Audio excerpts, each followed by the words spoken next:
so much for joining us. Do put something in the chat box. Let us know that firstly you can hear us. Let us know which country you're in and maybe what time of day it is. And also be very interesting to hear if you're a teacher or if you are a parent. Please use the chat box because Debbie will be very happy to take any comments, any thoughts.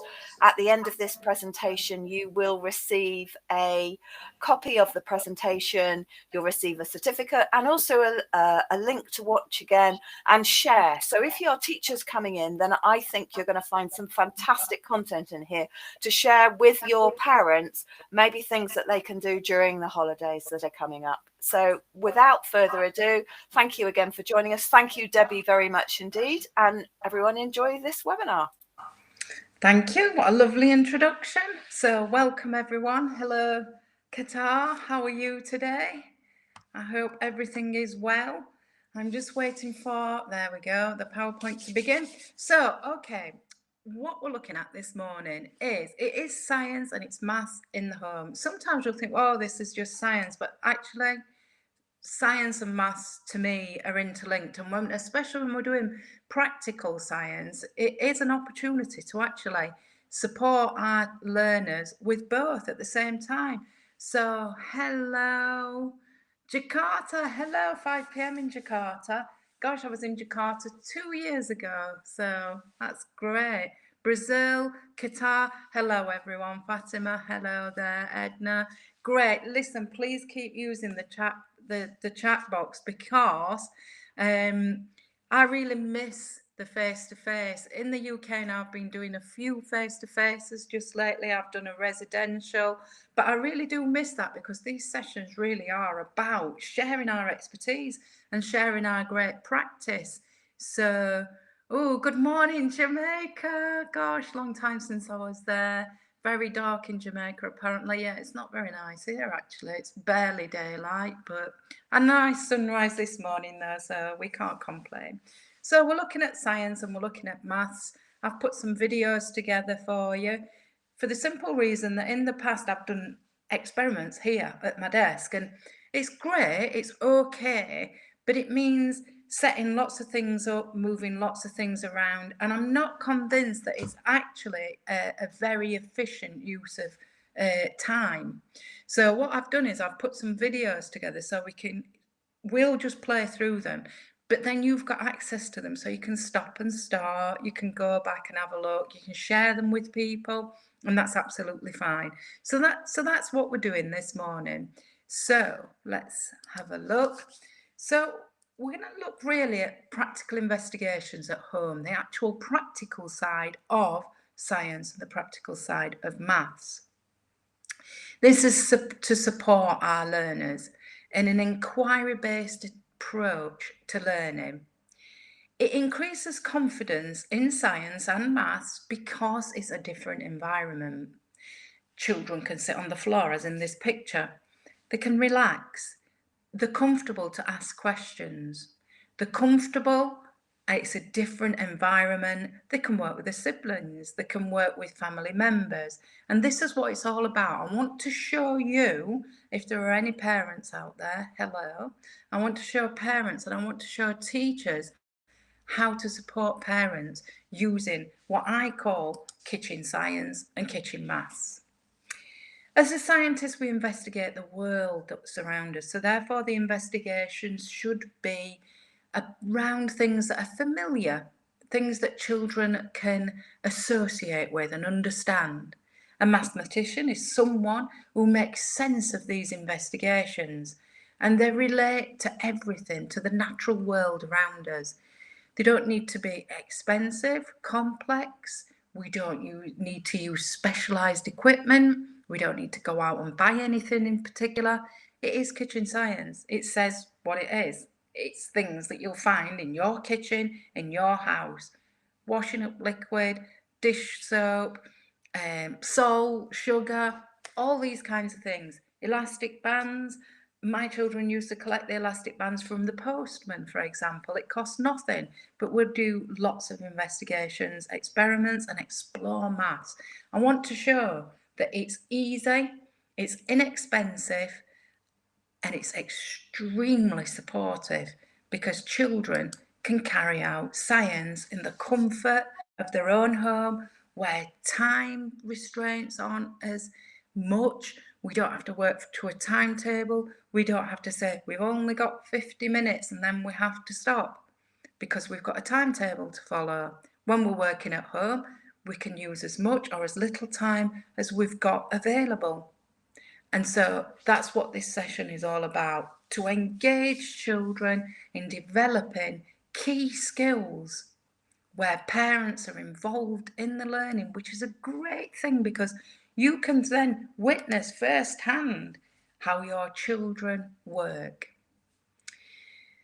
We want to show that learning science isn't scary, learning maths isn't a challenge. Anyone who practices science is a scientist, and that means you, whoever you are, and whatever your career or specialism or interest is. It's also about something that I'm finding really valuable. I do a lot of outdoor work with children, especially really young children, and I listen and observe teachers that I've trained. And I hear things like, don't do that, it's dangerous. Don't climb on there, it's really dangerous. You might fall. Don't touch that, it could be hot. Don't touch that, it could be dangerous. What does that tell our children? Well, it tells our children whatever activity they're carrying out at the time is dangerous. I will hurt myself, I might hurt myself. So they go through life following a very odd path where they think that everything's safe, because they've been kept away from danger and risk so much that they don't actually understand what danger or risk is. So they don't know how to recognize it, and they then for sure do not know how to manage it. That results in a very, very dangerous world in science investigations, because they're not aware of the risk. And if there is a risk, they don't recognize it and they don't know what to do about it. I'm going to use these videos, and in the beginning of some of them, it will tell you what the equipment is that you need. That's not because it's difficult equipment to get hold of. It's just to give you an opportunity to collect it. So on a day where you might find, oh, we've got a couple of hours, let's investigate this. You haven't got to start thinking, right, have I got a cardboard box? Have I got a torch? Where's the torch? Have I got any batteries? You've already collected them before. You might keep them in a box so that if you want to work on that investigation at a specific time, everything's there. Some of the videos might mention another video. It might say, in the last investigation, you might have seen this. That's because you'll get all the videos. So don't be worried. If you need a video, you'll get it. But we can't show all of them today because we just haven't got time. We've got an hour. Your time is precious. So there you go. I'm committed to kitchen science because it's cheap, it's affordable, it's easy, it's readily available. Because in science, we want children to come up with a prediction or an hypothesis depending on the level that they're working at or their age. They might not have covered that yet. We want them to think, right, what would actually happen if I mixed, I don't know, washing powder with vinegar? What would happen if I put salt in dish soap? We want them to think, well, maybe it might bubble, maybe it might fizz, and that tells us that there's a chemical reaction occurring. They might think nothing will happen. What we want is for them to explore it and then think, oh gosh, something actually did happen. Why did that happen? I didn't think that would happen. And then we want them to naturally question, did I do that right? Did I measure it right? Did I use salt? Oh my gosh, maybe I used sugar. Did I measure it properly? Did I observe it properly? Then we want them to not go, I can't do science because this didn't work properly. We want them to think, well, that's not the result I'm looking for. But maybe the method's not right. Maybe I didn't measure accurately. Maybe I wasn't quick enough. What can I do about that? Repeat it. Because if I repeat it and I get the same result, that's becoming quite reliable. If I repeat it again and I get the same result, right, that's probably the right result. Might not be the one that I'm looking for, but it's probably right. And so we can afford to repeat it. And by repeating it, we're actually carrying out real science. And that's why I love kitchen science, because we can repeat it and repeat it and repeat it. This also promotes resilience. It makes us think about accuracy. It makes us be ready for that scientific world. Some of our children might become forensic scientists, and forensic scientists might repeat the same investigation, not once, not twice, but maybe tens of times or even 100, because that is evidence. That evidence becomes maths. We record the evidence, we think about the evidence, we analyse, interpret and evaluate the evidence, and we draw conclusions from that. And we might lead to other investigations through that. So as in the whole of this webinar, the maths and the science is together. We're talking about something as a whole here. When we're carrying out practical investigations, the videos will tell you exactly how to carry that out. It will give you confidence in carrying out scientific work and mathematical work, and it will also support your children remotely from school. So it might be something they've done at school. They might not be very confident in what they've learned at school, but by repeating it at home, it sort of enforces the understanding and the knowledge. So good morning, everyone, and I think we'll be moving on to the videos, and I've gone way too fast there. So we'll watch the first video. This is about sorting materials. It's a great way to start in science because you can use anything that you've got available. And if you've got children of different ages that you are working with, you can actually differentiate for a whole age group, if you like. So let's look at this one. I'll mute myself so you don't hear a terrible echo, and we'll just watch this quick first video about sorting materials.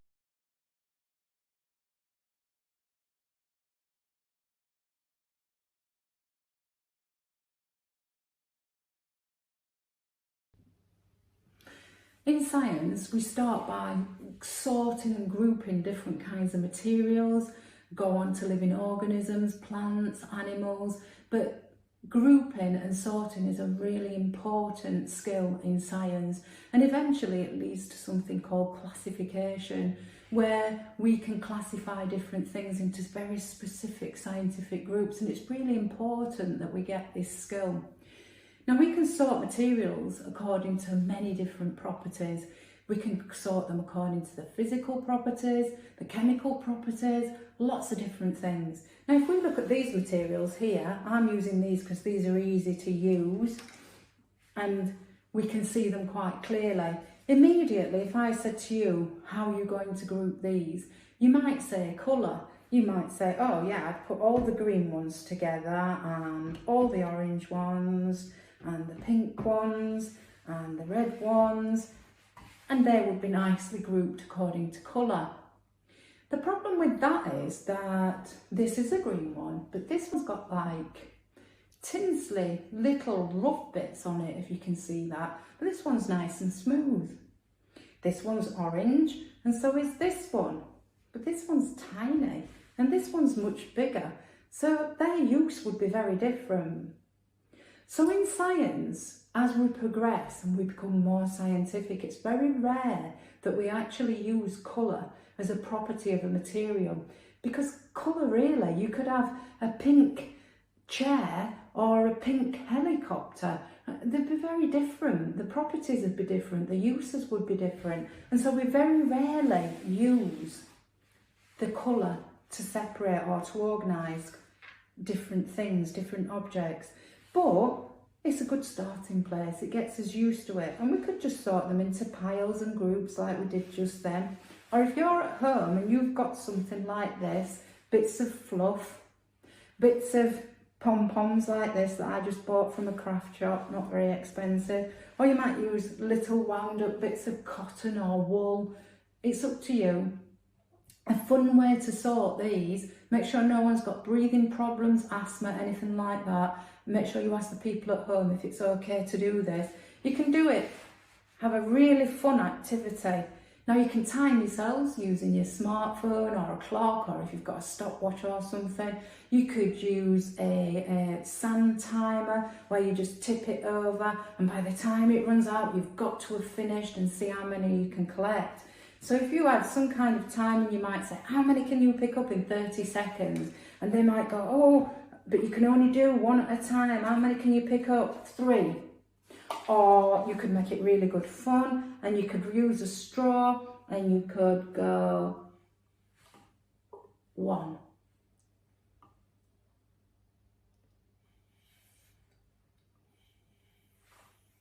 2. And it's a good way, it's good fun. Record your results. Mum, dad, sister, brother, auntie, nana, Jean, whoever. How many did she pick up? Who won? Who could pick the most up? And that's just a fun way of sorting different things into different categories. You can then look and go, oh, all those are white. Or you could say, all those are small, because I'm old and I'm not very good. It makes me feel a bit dizzy picking things up using a straw, and so all mine might be small or not. But that's just a fun activity to play at home to get you interested, get your brain thinking, get you motivated. Don't forget your table of results though. It's all scientific evidence. We want to know who's won, but you have to prove it. So hopefully from that you can see that actually maths and science is interlinked. In fact, most science teachers, I was a science teacher in a secondary school for a long time, and I used to teach maths and science. When I'm working in primary schools, we don't teach science by itself, or maths by itself, or literacy, or English, or reading. We blend it all together throughout the day. So whatever field we're working in, really, maths and science is integrated, it's together. And so that was an investigation, a fun way to get children involved, interested, starting to understand how we sort things out. We sort materials, living things, according to their characteristics, eventually their properties, and then we begin classifications where we can look at classification keys and classification charts. And you can see that if you were working with a range of children at home, which we probably would, or if we had more than one child, we wouldn't have them all the same age or at the same stage. And so we can differentiate, we can make that kind of activity suit all the abilities of the children that we're actually working with. And a lovely way to bring in counting. Always set a challenge or a competition. It always works for me. Children will suddenly be able to count quite well. So welcome everyone that's joining us still from Qatar, Saudi Arabia, Jakarta again, that's lovely, Jamaica, welcome everyone. So we'll look at another video now, and remember you'll get these videos so you can go back and use them in whatever way you like, really. We're going to look at forces for one of the activities now, looking at pushes and pulls.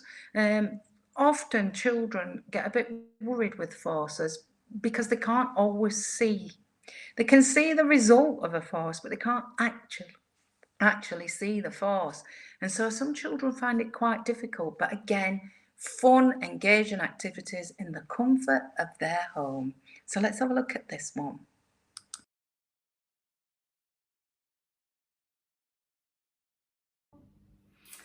Hello, so we'll look at some forces today, some pushes and pulls. And the equipment you'll need are some lollipop sticks, some clean ones. I think you need about 4 for this investigation. Okay, so you need to collect those, some elastic bands and a bottle top. Okay, now what you need to do is, if I have a lollipop stick, I can use it to flick things, and they do flick quite a long way, they're really good. So I'm pulling it back and it's pushing an object forward. I'm using a little pom-pom. You can use scrunched up paper, piece of blue tack, anything that you've got lying around really, piece of cotton wool, a cotton board, anything at all. Your job is to just use these, a lollipop stick, elastic band, and you are going to make something that will fire your object the furthest.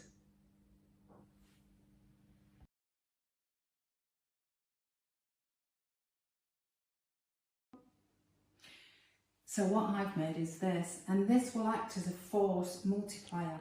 So I've got 2 lollipop sticks and I've fastened them together, look, with some elastic at that end and elastic at that end. You have to really stretch the elastic band so it's really tight.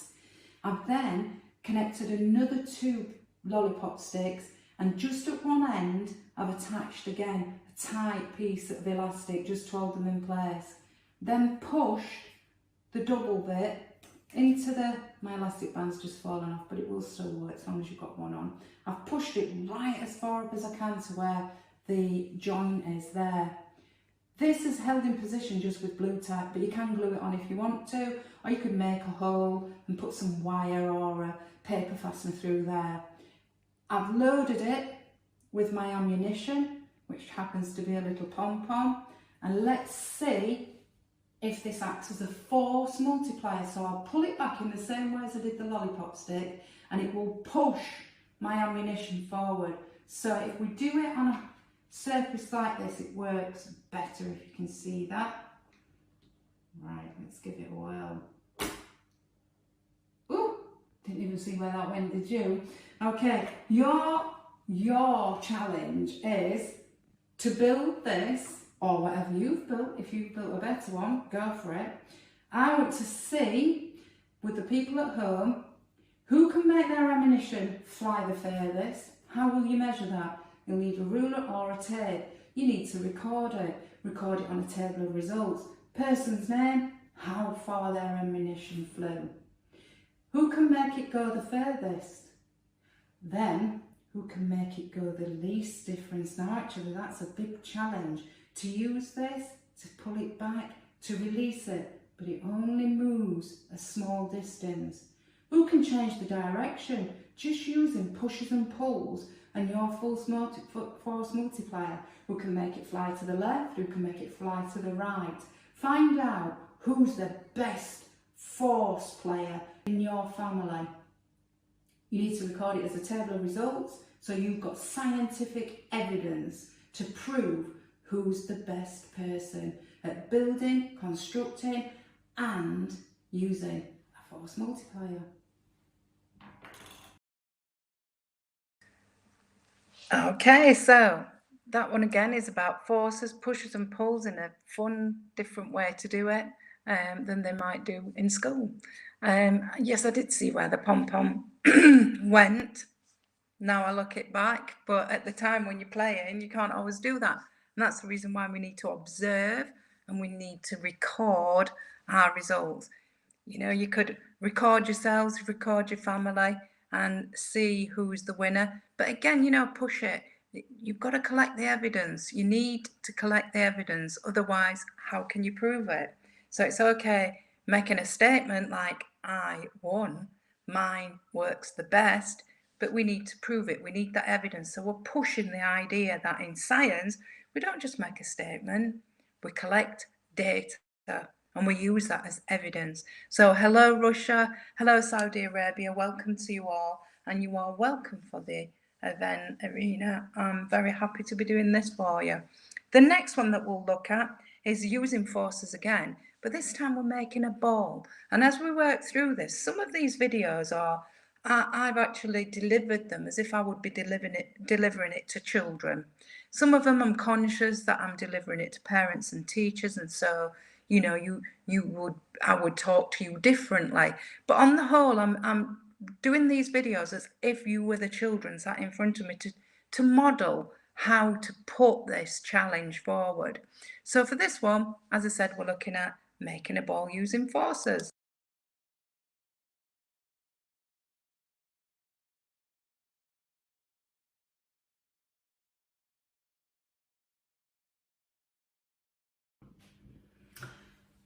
So we've now investigated and explored the elasticity, how much a material will extend.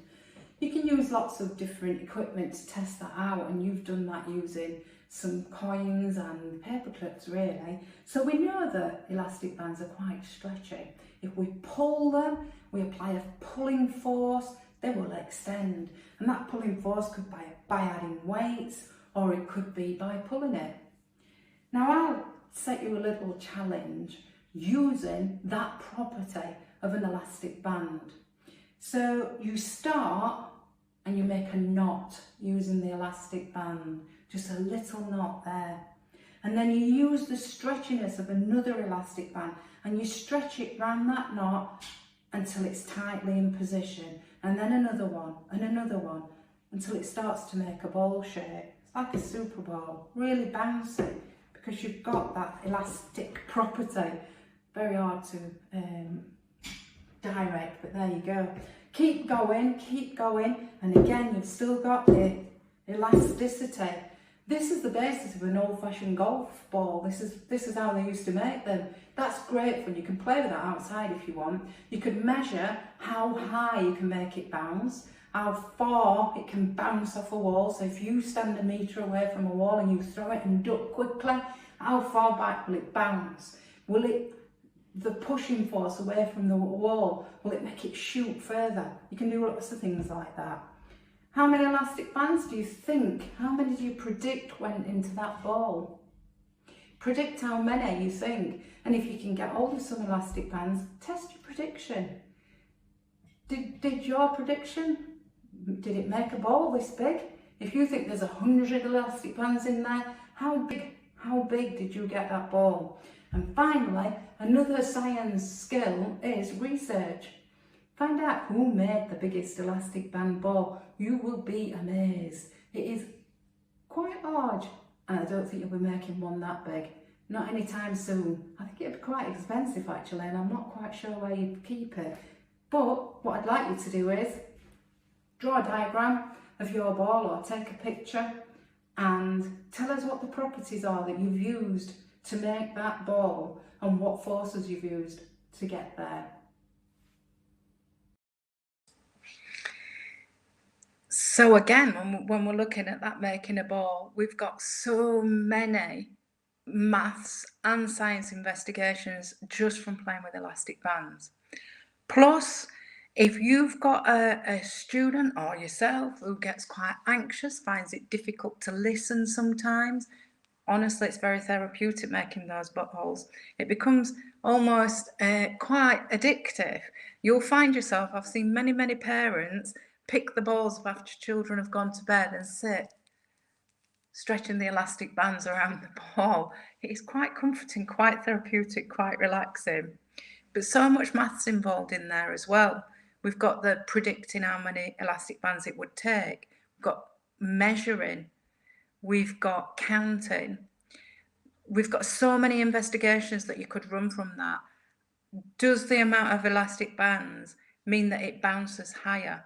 If you don't particularly want to bounce it high because you can't actually think of an accurate way of measuring that, get it to bounce from a wall, as I said, and then duck. It's great fun.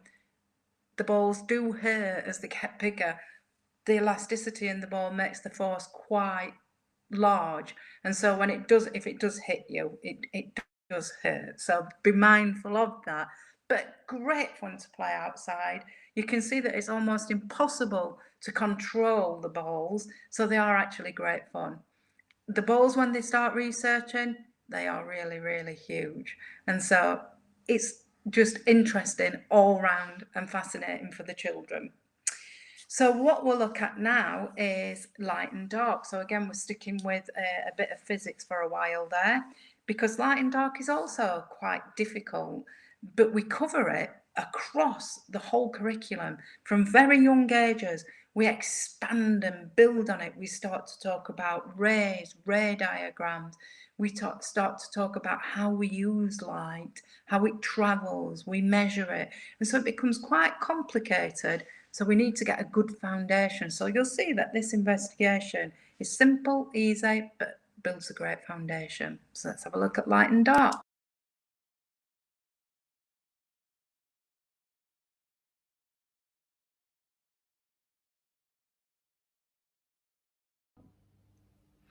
So in this little session, what we'll be looking at is how do we see things? How can we see things? And does it need to be dark or does it need to be light? So I haven't got a dark room, so I've made a dark box. The box is just a shoe box. It's got a hole in the top. And there's various different ways you can use this. I'll talk you through it, but it's just got a hole in the top so I can see in the top if I want to, or I can look through there. But you either have a source of light, so if you've got a torch, you could put that at the end there, and that would be a really good way, and then observe in the top. I haven't got a torch, so what I'm using is the lamp looking through the hole in the top, and then I'm going to turn it round and I'm going to observe through the hole at the end. Okay? Now, we look at the items in the box and we think to ourselves, okay, will I be able to see this in light? Will I be able to see it in the dark? Well, we're in light and I can see it. It's a little ball of wool. I've got a wooden spoon. What will happen if there isn't any light, if it's dark? Remember, darkness is the complete absence of light. So I'm going to predict what I would see in this box if we didn't have any light at all. So I'm going to turn this lamp off and have a look what we can see. This is the nearest to darkness that I can get. So I'll put my hand over the top so the light from this light can't get in. And I've predicted that I'll be able to see that wooden spoon because I think that wooden spoon is a source of light. So this box is completely dark. So if I look in through my viewing hole, I should be able to see that spoon. I don't know if you can see that, but you can't see anything. You definitely cannot see the spoon. So the spoon must not be a source of light. I could look with the light on, casting light in, and what can I see? Well, I can actually see some things. I can see it quite clearly. So why can I see it when the light's on, but I can't see it when the light's off? That's because none of the items in this box are actually a source of light. They are not giving any light at all. All they're doing is reflecting the light from here and the light above, and it's reflecting it into my eyes, and my eyes are making sense of what they see. My brain is making sense of the light that's being reflected from this balloon into my eye, and it's telling me that that is a yellow balloon. If we want to extend that, we could say that all of the light from the spectrum, light is not white. Light is made up of every colour in the spectrum. This balloon is absorbing all of that light, the purple, the blue, the green, the orange. It's absorbing everything, and all it's giving out is the yellow, and that's why it looks yellow. We can also use this box for another sense, and that sense is touch. So you could put your hand in here, feel an object, just using your sense of touch, not your sense of sight or anything else, just touch. And I'm going to say that this object is an elastic band. Why? Because I can stretch it in between my fingers and it feels like I experience. So I'm going to write down on my table of results, this is an elastic band. I'll say to my friend, I think this is an elastic band. Let's have a look. It's an elastic band. So I predicted correctly.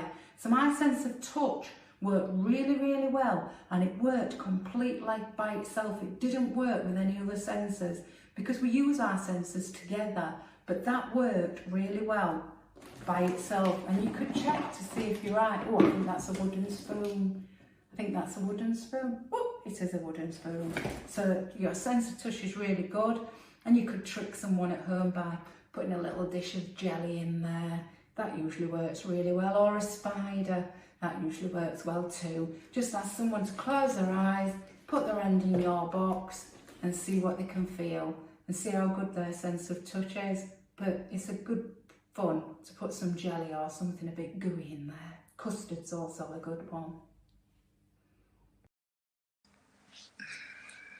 Who said science couldn't be fun? I do apologise for my cat, Betsy.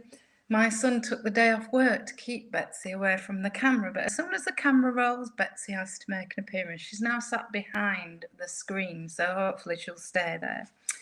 So yes, it is good fun. Put something, so look at that shooting box, that box, free. Okay, and we've got light and dark. We can explore our senses, so it's an alternative to a feelie bag. It becomes a feelie box.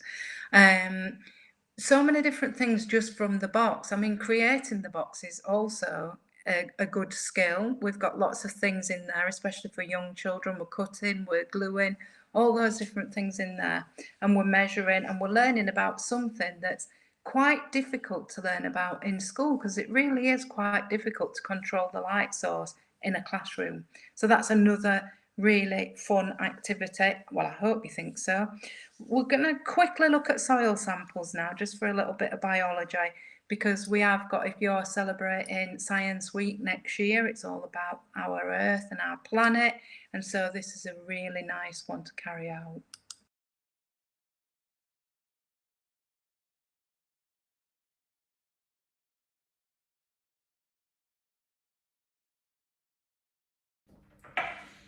So we'll look at what type of soil you've got around where you live, or, you know, collect some soil from somewhere, just to get permission first. You really do need a jam jar or a clear, clean jar. This was clear and clean when I started.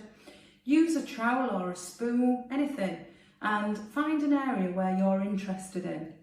Now, during winter months, not many things grow. But at some times of the year, you can see, if you look around, there's something growing there, there's weeds growing there, there's nothing growing there, I wonder why. And you could actually collect 2 samples. One where you've got lots of weeds growing, buttercups, clover, dandelions, one where you've got absolutely nothing growing. And you can compare them, and that might give you a clue why. Things like to grow where there's rotting materials, leaves, rotting invertebrae, and that's called humus, and that's the best kind of soil. But we also have clay soil, sandy soil. There are lots of different kinds of soil, but how do we know? So if you look at that soil now, you can see and you can hear there are some tiny little pebbles and stones in there. I can see some really, really dark black soil. I can see little bits of leaves, little bits of dying stems from a plant, but it doesn't really tell me if this is good soil. It doesn't tell me that. And there's a great way to find out. So you've collected your sample, you've got it in a jam jar, and it's a jam jar with a lid. You then fill the jar almost to the top with just ordinary tap water. That's all it is. Replace the lid really, really well. And for once in science, we shake. And you shake it until the water's completely mixed in with the soil, and then we leave it. You leave it to settle, and what you'll see if you leave it for about an hour is that the soil will begin to separate into layers. It's already separating into layers now. The heavy stuff at the bottom, you can see there's a slightly different colour, and that's a layer of soil. There's another layer there, and floating on the top, I don't know if you can see that, but you've actually got the leaves and stems and stalks from dying plants, and that's the good bit of the soil. This is pretty good soil. There's a layer there, a layer there, a layer there, one there and one there, and that's within, what, 30 seconds. You leave that for an hour or so, and you will be able to identify all the different kinds of soil, because the heavier soil will drop to the bottom. The humus and the dying vegetation and plants will float on the top. And so if you leave it overnight, look it up on the internet, you'll be able to look this investigation up, and it will show you the different layers. Find out if you've got the best soil. Take a picture or draw a diagram of your result and label the layers using your research, and that's a fantastic investigation. Combine that with your Tallgrim funnel results. Can you see the layers already? If we look at it in the light there, I think you can see it. Combine the two and you will know how healthy your soil is. So the idea there is that you find an area around where you live. Do you know, it even works with something like outdoor planters and things like that. Any of the soil, just get a mixture of the soil, and you will find, you might only find 2 kinds of soil, or you might find lots of different kinds, but you'll find the clay and you'll find the humus and the different parts, the sandy bits, the pebbly bits. And if you can link that to the types of plants that are growing there, it's a really good way to find out about the soil. If a lot of things growing there, then it must be healthy soil.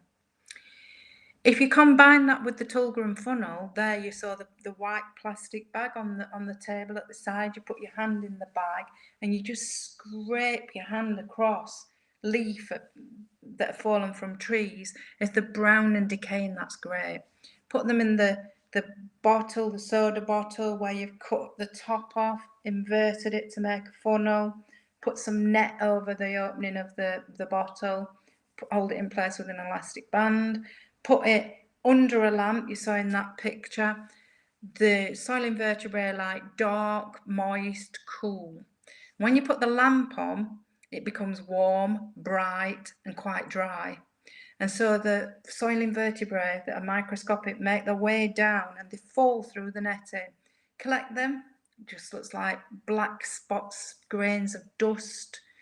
Put them under a microscope and you'll find that you've got soil invertebrate, the most common columbella. You can look that up also on the internet, but children find it fascinating. They will only live in soil that's very, very healthy. And so that again tells you about the soil. Great experiments for Science Week next year, and so easy and quick to set up, free, totally free. So maths, it doesn't have to be difficult, does it? We've just seen that we're doing some fun investigations. It really wasn't rocket science, was it? But we could do rocket science if we wanted to. But we had lots of maths. It was an equal input from maths and science.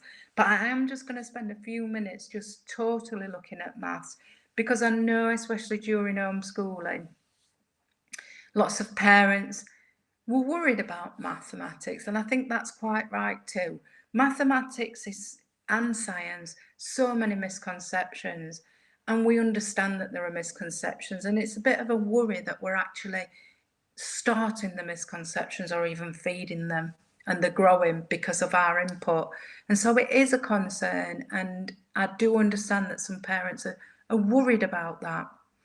But we've just seen that actually just counting is good mathematical practice. It starts the foundation. Using data is quite technical, quite advanced. Analysing the data, using the data to think about the investigations. It's a beautiful blend of maths and science in the home. But look at these. These are just some resources that are taken from Max Maths, the journal, the home learning bit. But we can use anything. I'm using these because I had these, but you can use anything. You might have, I don't know, a patterned fabric or cloth or picnic cloth or something that resembles this. And it's the idea that we're not just practicing counting, rope counting from 1 to 5 at a really, really early age, 1 to 10 as we progress a little bit, 1 to 20, 1 to 50, 1 to 100. It's not just about rope counting. I've seen so many children tell me that they can count to 100, and they can. 1, 2, 3, 4, 5, 6, 7, 8, 9, 10. And I ask them how many fingers I'm holding up, and they don't know. They don't relate the 1, 2, 3, 4 to actually deciding how many objects there are. Counting up and down the stairs when you go up and down stairs.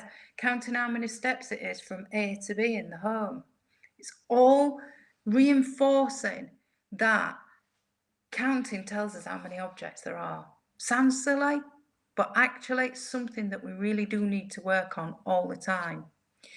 The other activity there, grouping.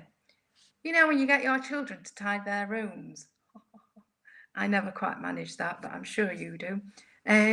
Instead of just tidying toys away, sorting the toys first, sorting the objects around the room, and then counting them, grouping and counting.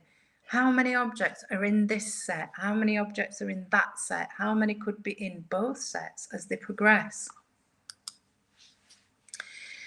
We can use lots of resources, and there are lots available: worksheets, books, as I just said earlier, lots of different things on the internet, things they might bring from school. But what we're trying to do is do something a little bit different because we're at home.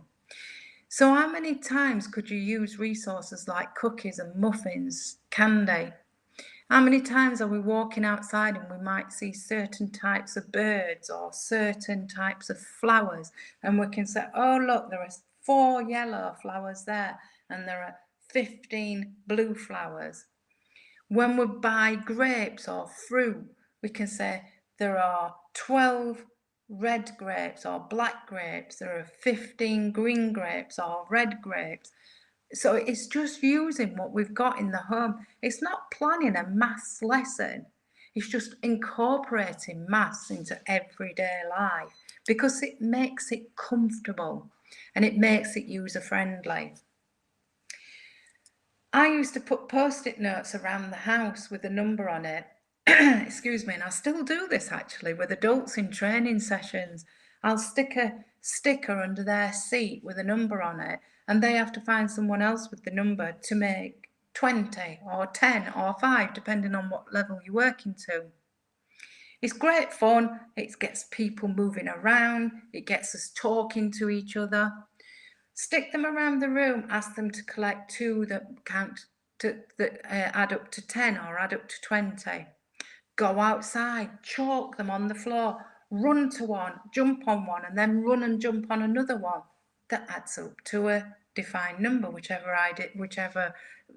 whatever number they're working to at the time. Gets us a little bit active, gets us moving. It makes maths fun. Maths is fun. How could we do this at home? Well, you're just writing out numbers, or you're just giving them something that's in packs of a specific amount. So we've got 14 sweets in the bowl. If I add 2 packs of 5, how many have I got? The beauty of it is that they're not rushed. They're not in a competition with anyone else.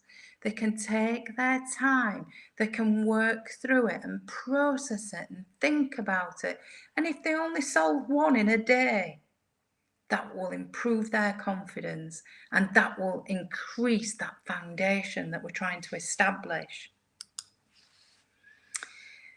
How many times could you practice things like this? Okay, we've got 13 cookies and 4 plates, 2 plates, 1 plate. How many can you get on there? How many are left over? Oh dear, there's 1 left over. You'll just have to eat that one. You can see that it becomes fun, entertaining, but it's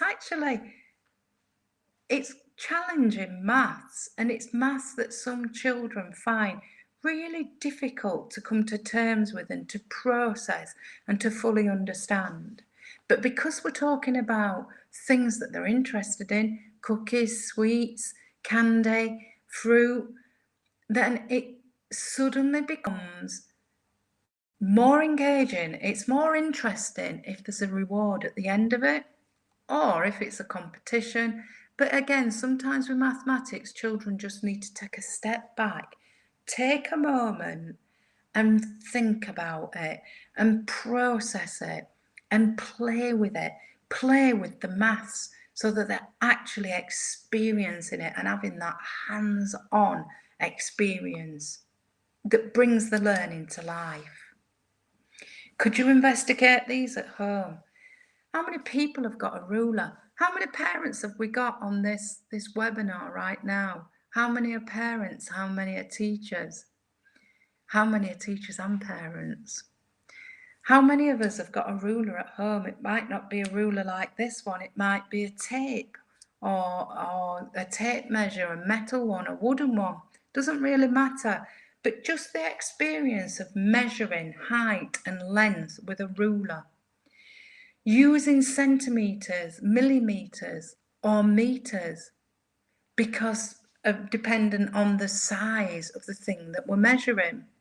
So we're looking at the actual skill of measuring accurately using equipment. We're selecting the most appropriate equipment if there's a variety available. We're using the best unit of measurement for that object that we're measuring.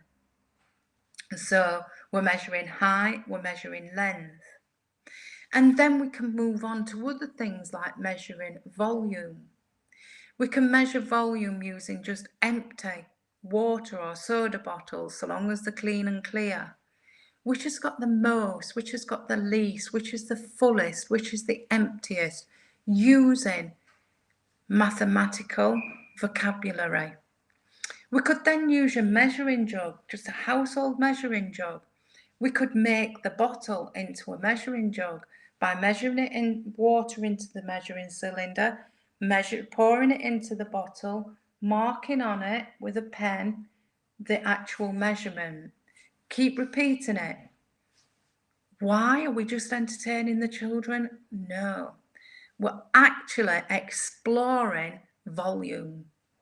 We're witnessing how we could have a larger measuring jug or cylinder, and then we pour it into a taller bottle, and the level, marking it on, pour it back into the jug. Yes, it really is 25 millilitres. Pour it back into the bottle, mark the 25 millimetres. Pour it out, add 30, pour it into the bottle.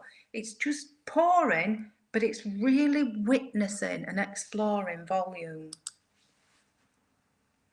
Place value, looking at digits in a number. Generate any number. Lots of children will say there's no point putting the 0 there. You could just delete it. Do that with a smaller number. There, 20 grapes.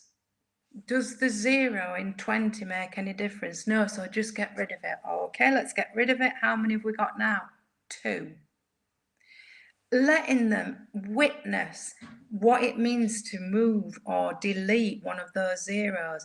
What does it actually mean? It's a place value. It's representing a number which is making the value of the other digits. It would change if we removed that.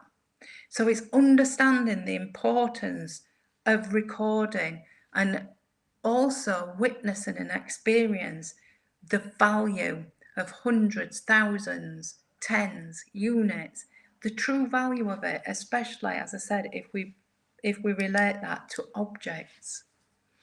This is great fun. Don't tell me maths can't be fun. Of course it is. Picking a pattern game. These are great fun. You can come up with any combination of numbers. You could develop one, your child could develop one, you could swap them over and see if you can find. You can download these also from the internet, and there are resources. What's the point? Let's think about it. If you've got two numbers, 24 and 29, how do you find what the pattern is? You have to find the difference between the numbers, which could be subtraction, addition. We then have to apply that to the next number. So if we've got 33, 36, the difference between is 3. Is the difference between 36 and the next number 3? Yes, it is. Is the difference between that number and the next number 3? Yes, it is, 42. So then we have to add 3 onto that number to solve the rest of the pattern. Lots and lots of working maths there, and it's good fun. It's not a challenge, it's not a test, but it is good fun. Could you do something like this at home? Could you provide your children with a range of equipment? Simple equipment, a ruler, measuring scales, top pan and balance, whatever you've got, electric scales, a measuring cylinder, a measuring jug. They find out what quantity does it actually measure. Once they've linked the measuring cylinder to volume, what units would you use to measure volume? Why wouldn't you use any other units? Then we can use with all the children standard units, the standard units that we use. Why do we use standard units? Because in the past we used to use things like cubits, which was the length of your arm. people's arms have different lengths. And so sailors buying cloth to make sails used to know that, James down the road has got a much longer arm. So if I ask for 2 cubits, I get more for my money. And so we developed the kilogram as the standard unit of mass. We developed the meter as the standard unit, and on it goes. And so we can talk about so much, and we can start to look at the history of maths, the history of science, and the importance of us all measuring accurately using the same units.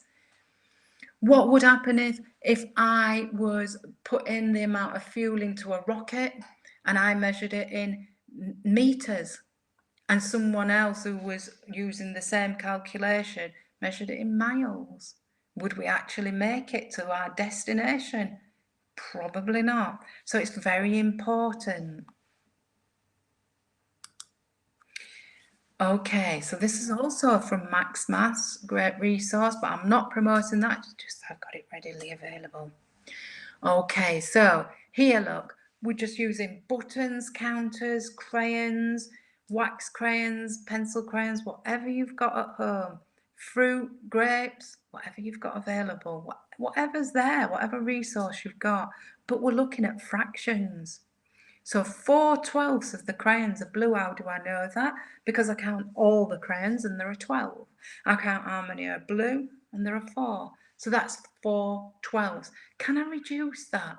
Yes, I can. It becomes 1/3. So 1/3 of the crayons. So you could make a prediction. You could look at it and say, okay, what fraction of those crayons do you think the blue ones are? And just by looking at it, would we say 1/3? We might say 1/4, but then we can test it by counting. So we're practicing counting, and we're also creating fractions. We're also reducing fractions. We're rounding the fractions up and we're reducing them. So lots and lots of key scientific skills there.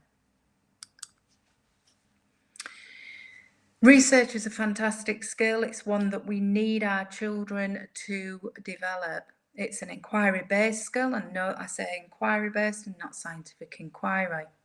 Inquiry-based skills are across all of the curriculum. Okay, so this one is looking at what time is it?